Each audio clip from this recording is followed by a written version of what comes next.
sini saya menemukan kasus yang agak rumit karena sekitar kurang lebih 1 bulan yang lalu di dalam video saya pernah mengupload unitnya itu Panther tipe high sporty dengan keluhan. Jadi ownernya itu mengeluhkan suara kasar yang terjadi pada mesin gitu teman-teman. Dan sebelum masuk ke bengkel saya atau ke perdana motor itu, hal itu juga sudah pernah terjadi dan juga sudah pernah dilakukan pembongkaran juga untuk di salah satu kota di sana gitu. Jadi dengan keluhan yang sama, berawal dari suara kasar teman-teman. Setelah datang ke bengkel, setelah saya lakukan pemeriksaan, ternyata itu baut gigi idle yang besar, gigi penghubung timing gear, timing idle-nya ya. Jadi bautnya itu patah. Kita lihat kondisinya teman-teman nih, untuk di bagian dari timing gearnya seperti ini. Ini bautnya keluar tuh. Oh, bautnya patah. Bautnya patah. Bautnya patah pula. Jadi untuk timing idle-nya atau timing gear itu kabur. Ini kondisinya begini. Sama saya pulang kemarin. Ya, jadi kita cek dulu nanti kondisinya seperti apa karena bautnya patah, baut tengahnya ini ya. Oke, kita kontrol dulu. Setelah kita lakukan perbaikan dengan pencabutan baut yang patah dan terus dilakukan penggantian baut dengan baut yang baru. Setelah itu kita ganti kembali untuk timing idle-nya, kita ganti set karena memang terjadi kerusakan di bagian timing idle-nya itu guys. Jadi udah parah banget. Sehingga suaranya itu kan kasar banget. Nah, setelah selesai pekerjaan dipakai kembali ke owner, kurang lebih sama 1 bulan kemudian itu suaranya timbul lagi guys. Jadi suaranya itu kasar, jadi suaranya tidak lazim lah, kasar banget. Akhirnya owner membawa kembali ke unit ke bengkel.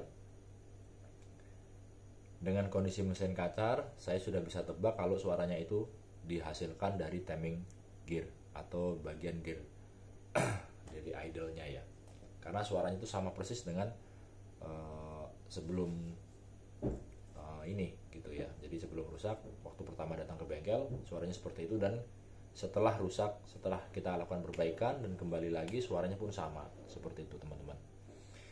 Setelah itu kita bongkar lagi dan ternyata bautnya itu patah lagi guys. Jadi baut ini sudah 3 kali bermasalah. Yang pertama itu bautnya dol dan masuk ke bengkel saya, bautnya patah. Setelah kita perbaikin ternyata bautnya patah lagi guys. Jadi 3 kali baut ini bermasalah. Sampai akhirnya kita bongkar dan kita lakukan pemeriksaan lebih detail, lebih teliti. Alhamdulillah di sini kita lihat kondisinya dulu, baut yang patahnya nih. Kita lihat di videonya. Oke. Ini luar biasa untuk patah yang kedua ini. Udah kita bor, nggak kena.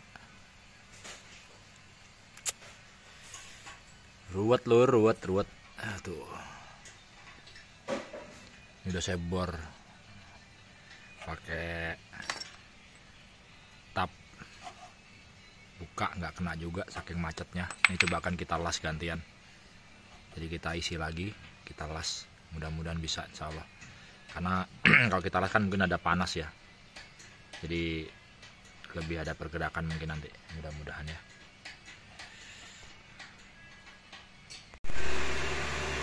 Dengan perjuangan guys. Bolak-balik bang. Masih panas.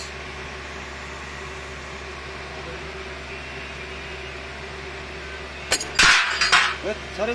Jangan marah-marah dong. Oh, kuncinya panas. Baru megang. Saya dari tadi diem-diem aja.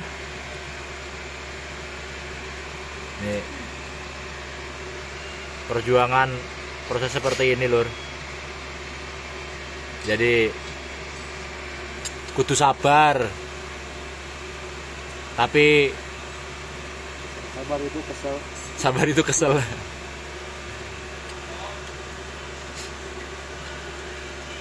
Tapi ingatlah, manusia yang paling bahagia itu seorang mekanik. Karena setiap hari menghadapi masalah, tapi masih bisa untuk tersenyum cerah. Full 1 hari ngerjain bot 1. Alhamdulillah. Setiap usaha tidak akan mengkhianati hasilnya, guys. Mantap. Ini kali kedua putus. Masih panjang ternyata. Tok. Nih. Ini waktu kemarin datang ke bengkel patah juga segini. Ini patahnya segini. Terus dengan kondisi yang sama patah. Udah dicabut, ganti baut, patah lagi, guys. Tuh. Sama lagi patahnya ujungnya tuh. Tuh, panjangnya sama. Kan ngeselin ini, ada apa ini? Perjuangan. Alhamdulillah untuk proses pencabutan sudah selesai, udah kena. Tadi sempat kita coba tap menggunakan tap kiri, ternyata tidak berhasil. Dan ini kita teruskan tadi menggunakan las. Kita cabut menggunakan las, alhamdulillah berhasil. Alhamdulillah bot sudah bisa terbuka. Dan ternyata setelah kita pelajari dengan lebih teliti masalahnya kenapa, karena ini penyakit kondisi seperti itu tidak lazim ya, dan ini baru pertama kali saya temukan juga. Jarang banget padahal kondisi bisa mematahkan baut ya dari timing idle-nya. Tapi setelah kita cari masalah, kita coba ukur, ternyata masalahnya itu di bagian housingnya, teman-teman. Jadi housing dari timing gearnya itu di bagian cover yang nempel ke blok itu kan ada bushingnya, kita lihat di video nanti. Jadi bushingnya itu ternyata sudah kocelak gitu, teman-teman. Jadi kocelaknya ini ternyata rumah bushingnya itu yang sudah aus, sehingga waktu kita pemasangan baut, pemasangan gigi, waktu kita lakukan pengencangan itu bushingnya itu bisa gerak, jadi bisa gerak bebas gitu, teman-teman. Yang harusnya tidak boleh. Karena yang sudah ketika kita lakukan penyetelan mesin, jadi bushing itu ketika masuk ke dalam housingnya itu press dan seret. Tapi untuk unit ini itu sudah terjadi koblakan. Kita lihat di videonya ya, seperti ini oblaknya. Dan ini kita coba ulang lagi, kita flashback. Masalahnya kan sama ini dengan kemarin, kasusnya patah. Berarti kan ada something, ada sesuatu nih gitu.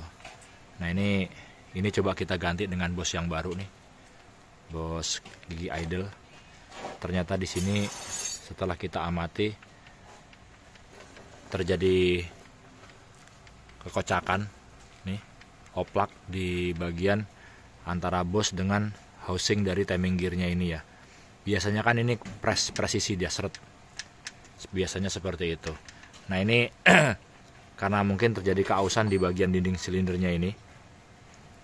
Walaupun kita ganti bushing baru, tapi ternyata masih koplak nih, teman-teman nih. Tuh. Nah ini mungkin menjadi salah satu penyebab sampai itu baut bisa patah terus ya, patah dari giginya ini. Gitu guys. Ini akan coba besok kita akalin. Jadi nggak mungkin kita akan nggak mengganti ini ya, mengganti dari housingnya ini nggak mungkin, karena kan ini satu bendel, satu ini. Coba nanti akan kita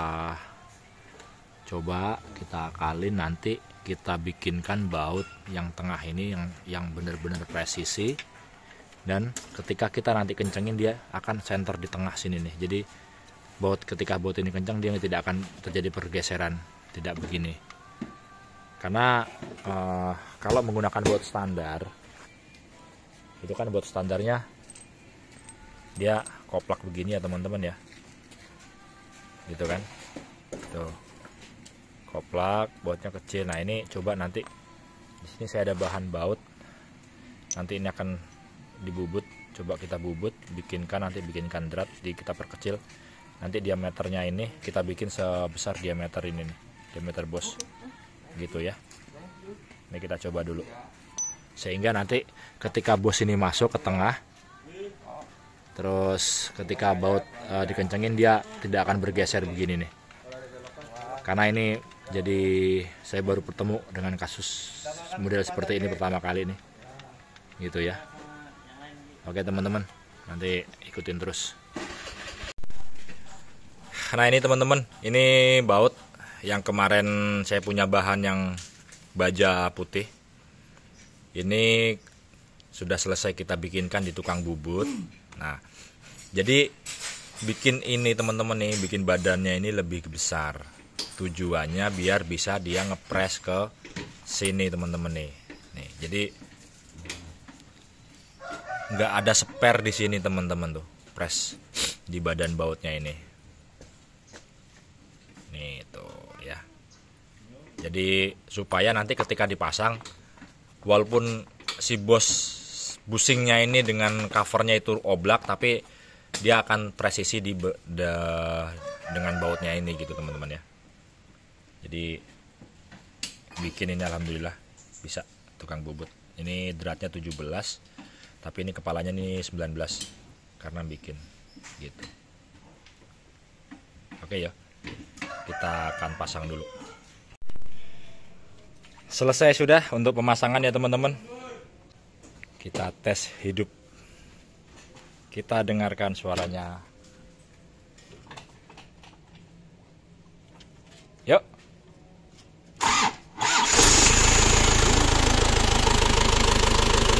Alhamdulillah teman-teman, suara halus.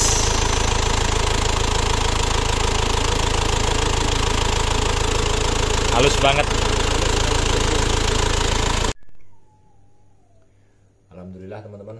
Jadi setelah kita lakukan untuk perbaikan, kita bikinkan baut. Dari di situ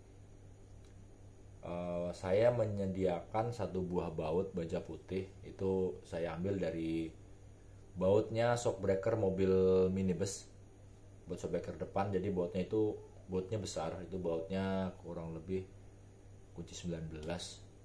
Dan di situ kita bikinkan baut, tapi diameternya itu sebesar lubang dari busingnya, seperti itu.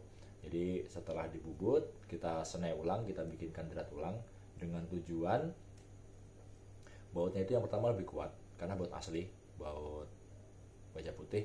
Dan yang kedua, diameter dari baut tersebut itu bisa sama dengan bagian dari as busingnya itu, karena dia harus benar-benar press teman-teman. Sebenarnya kalau kondisi baut standar itu dia oblak, tidak spare, tapi berhubung dari rumah housingnya bus tadi yang sudah aus, jadi kita harus membuat gimana caranya si busing dia ketika kita lakukan pengencangan itu dia tidak bergerak gitu teman-teman ya. Jadi kalau kita mengganti untuk dari timing housing timing gear itu kan pasti membutuhkan biaya yang lumayan. Itu saya coba kemarin cari-cari di online, kurang lebih sekitar 1,5 juta copotan. Dan untuk pemasangannya ini yang repot. Jadi untuk masangnya kita harus lakukan untuk bongkar mesin. Jadi mesin kita angkat, setelah kita angkat kita turunkan, kita untuk bisa lakukan untuk pelepasan dari bagian housing timing gearnya tadi teman-teman gitu. Jadi dari beberapa pertimbangan inilah yang memaksa kita untuk mengakali ya. Jadi gimana caranya kita akali dengan budget yang kita bisa tekan dengan minimum, tapi dengan hasil yang maksimal gitu. Jadi untuk baja putih, baut baja putih ini sepertinya insya Allah lebih kuat sih teman-teman ya dibanding baja yang hitam. Ya mungkin sedikit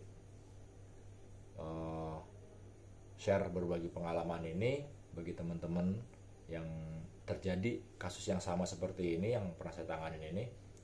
Ya, mudah-mudahan informasi ini bisa bermanfaat ya teman-teman ya. Tetap semangat untuk teman-teman, dan terima kasih yang sudah selalu mendukung channel saya. Salam Kuku Hitam.